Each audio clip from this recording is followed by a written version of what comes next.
Now, your Weather Authority forecast from meteorologist Hannah Gard.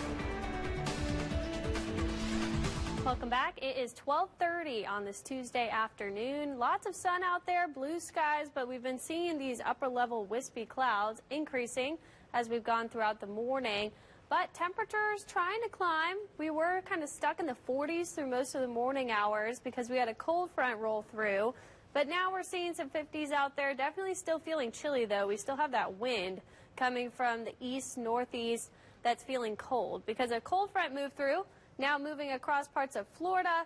We've seen some snowfall up in the northeastern part of the country, but it's a dry front for many of us down to the south. We're just seeing these clouds coming in from over Texas. These are in the upper levels of the atmosphere. So dry on the surface, just seeing some of those nice upper level clouds coming through. We're not going to get much warmer through the afternoon. Maybe we climb a couple more degrees. I think 56 is going to be the number that we kind of bounce around across the area. So feeling chilly. It's almost 10 degrees cooler than where we were yesterday. The second the sun goes down, right back into the 40s, it's going to feel very chilly. So bring that jacket with you if you have those outdoor plans later tonight.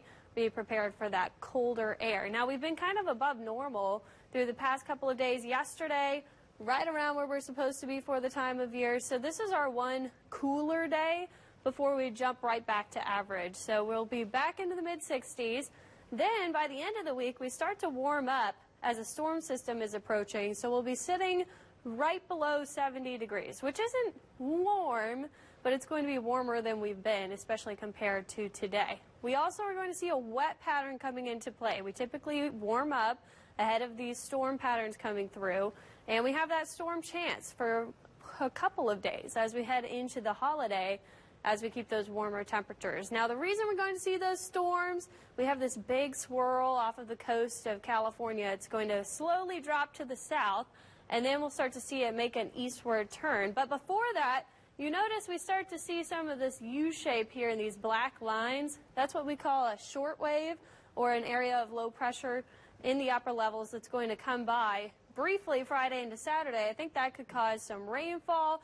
But the real rain will come as this low gets closer into the later half of the weekend. We look for this southwest flow of the winds in the upper levels. And notice the low does not progress eastward. Typically, we see them quickly progress to the east, but it's kind of just stationed over the central U.S. until at least Wednesday. So what that's going to do is put us in that stormy pattern for a prolonged period of time. So I'm putting that rain chance on Friday. I think we could see scattered showers.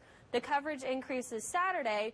Sunday and Monday are what I'm concerned about for the storm threat. And I'll show you a little bit of uncertainty that I have with the models. If you were tuning in this morning, it looked a lot different than what we're seeing now. Now, not on Saturday. They're pretty consistently showing this rainfall for Saturday. But it had the storm timing coming through Sunday.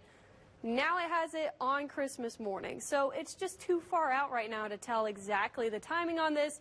But then I also think this boundary stalls out, and we'll get some more rainfall even into the work week. So we are going to see maybe 2 to 4 inches of rain across the area as we go throughout the next 7 days. Hopefully we don't get all of that at once, which would lead to those flooding concerns.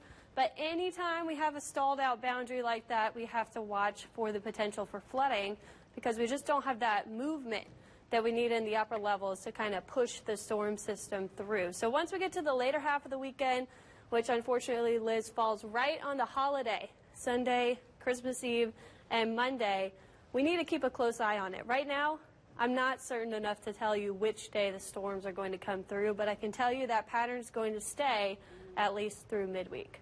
So that's really not good news for traveling, but especially for those who leave their Christmas shopping for the last couple of hours. Yeah, and I've had a lot of questions about bonfires because people want to do that on Christmas Eve. And it's too far out. It's too far out to time it out right now. It does look like there will be a gap in the storms at some point headed into the end of the weekend and the start of the week, but you'll have to tune in later this week so that we can get a better idea. What Papa Noel will face when... Exactly. I would just plan for maybe the chance of storms. Thank you, Hannah. Well, we're still talking.